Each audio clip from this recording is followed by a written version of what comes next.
বিসমিল্লাহির রহমানির রহিম। আসসালামু আলাইকুম ভিউয়ার্স, আমি ডক্টর কাজী মোহাম্মদ রাকিবুল হাসান, সহকারী অধ্যাপক অর্থোপেডিক সার্জারিতে কর্মরত আছি। বিশেষ করে আমি আর্থোস্কোপি এবং আর্থোপ্লাস্টি নিয়ে কাজ করি। আপনাদের সবাইকে স্বাগতম আমার চ্যানেল বোন অ্যান্ড জয়েন্ট কেয়ার সেন্টারের পক্ষ থেকে। আপনারা একই সাথে আমাদের কন্টেন্টগুলো ইউটিউব এবং ফেসবুক চ্যানেল দুইখানেই দেখতে পাবেন।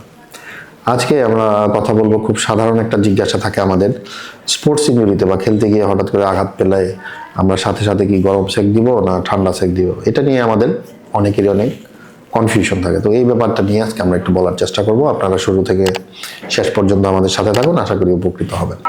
আসলে কি হয় স্পোর্টস ইনজুরিতে বা যে কোনো ইনজুরিতে হলে এটাকে আমরা প্রধানত দুটো ভাগে ভাগ করতে পারি। একটা হলো একিউট ফেজ, মানে খুব অল্প সময়ের যেই সময়টা, আর একটা হলো ক্রনিক ফেজ।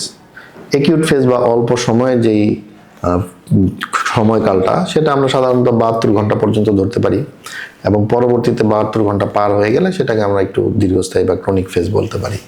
এই প্রথম যেই 72 ঘন্টা বা ব্যথা পাওয়ার পর থেকে প্রথম 3 দিনের মধ্যে আমাদের আসলে কি করণীয়, মনে রাখবেন এই সময়ে কি হয়, ব্যথা পাওয়ার পর ওই জায়গাটা ফুলে যায়, জায়গাটায় একটু রক্তক্ষরণ হয়, জায়গাটায় ব্যথা বেড়ে যায়। তো এই সময়টাতে আমাদের আসলে কি ধরনের সেকটা দেওয়া উচিত? এই সময়টাতে আমাদেরকে ঠান্ডা সেক বা বরফ দেওয়া উচিত, কখনো গরম নয়। দিলে আসলে কি উপকারটা হবে? দিলে যেটা হবে, আমাদের ফোলা ভাবটা কমবে, ওইখানে তাৎক্ষণিকভাবে রক্তক্ষরণটা কমবে, ধীরে ধীরে ফোলাটা কমে যাবে এবং ব্যথাটাও কমবে। দেওয়ার আসলে নিয়মটা কি?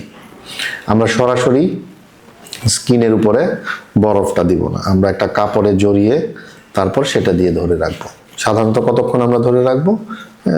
অন অ্যান অ্যাভারেজ 15 থেকে 20 মিনিট, এবং প্রতিদিন এইভাবে আমরা 2-3 বার করে ছ্যাঁকটা দিব। তাহলে আমরা আশা করি উপকৃত হব। তাহলে আমরা গরম ছ্যাঁকটা আসলে কখন দেই, বা হালকা কুসুম গরম ছ্যাঁকটা কি দিতে পারবো? হ্যাঁ, সেটা আমরা দিব এই একিউট অবস্থাটা পার হয়ে যাওয়ার পর। যখন আর একটু দীর্ঘদিন পার হবে, তখন জায়গাটা অনেক সময় আমরা দেখবো যে একটু শক্ত হয়ে যাচ্ছে, আশেপাশের মাংসপেশিগুলো শক্ত হয়ে যাচ্ছে, তখন আমরা হালকা কুসুম গরম ছ্যাঁকটা দিব। সেটা দিলে তখন কি উপকারটা হবে? তখন ওইখানে রক্ত সঞ্চালনটা বাড়বে, মাংসপেশিগুলো একটু শিথিল হবে, ধীরে ধীরে ব্যথাটা কমে যাবে।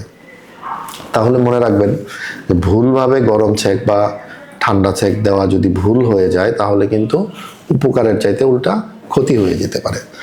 এটা সবসময় মাথায় রাখবেন। আর কখন অবশ্যই আমাদের ডাক্তারের শরণাপন্ন হওয়া উচিত? যদি দেখা যায় যে আমরা সব কিছুই করলাম, আমরা আমাদের পদ্ধতিতে গরম ছ্যাঁক ঠান্ডা ছ্যাঁক দিলাম, কিন্তু তারপরেও ব্যথাটা কমছে না, ফুলাটা কমছে না, তাহলে অবশ্যই আপনাকে একজন অর্থোপেডিক বিশেষজ্ঞের শরণাপন্ন হওয়া উচিত। কারণ হতে পারে হয়তো ভিতরে আপনার আরও বড় কোনো আঘাত পেয়েছেন, হতে পারে বোনসে কোনো ফ্র্যাকচার হয়েছে বা কোনো লিগামেন্ট ইনজুরি হয়েছে। এর জন্য হয়তো আপনার আরও কোনো পরীক্ষা নিরীক্ষা লাগতে পারে, যেটা আপনি বাসায় বসে বা নিজে নিজে চিকিৎসা কখনো করতে পারবেন না। তাই সকলের প্রতি অনুরোধ থাকবে, যদি এরকম হয় আপনি আপনার মতো চেষ্টা অবশ্যই করবেন, কিন্তু পাশাপাশি অবশ্যই আপনি একজন অর্থোপেডিক বিশেষজ্ঞের শরণাপন্ন হবেন। তো ধন্যবাদ সবাইকে এতক্ষণ আমাদের সাথে থাকার জন্য। এবং আপনাদের যদি কারো কোনো জিজ্ঞাসা থাকে, অর্থোপেডিক সংক্রান্ত কোনো সমস্যায় আপনাদের কিছু জানার থাকে, বোঝার থাকে, আমাদেরকে কমেন্টের মাধ্যমে জানান। আমরা চেষ্টা করব তার সদুত্তর দেওয়ার, আমরা চেষ্টা করব আপনাদের একটি সুপরামর্শ দেওয়ার। আমাদের পাশে থাকুন, আমাদের চ্যানেলটি লাইক, কমেন্ট, শেয়ার দিন। সবাই ভালো থাকবেন, সুস্থ থাকবেন। Be dynamic, be healthy.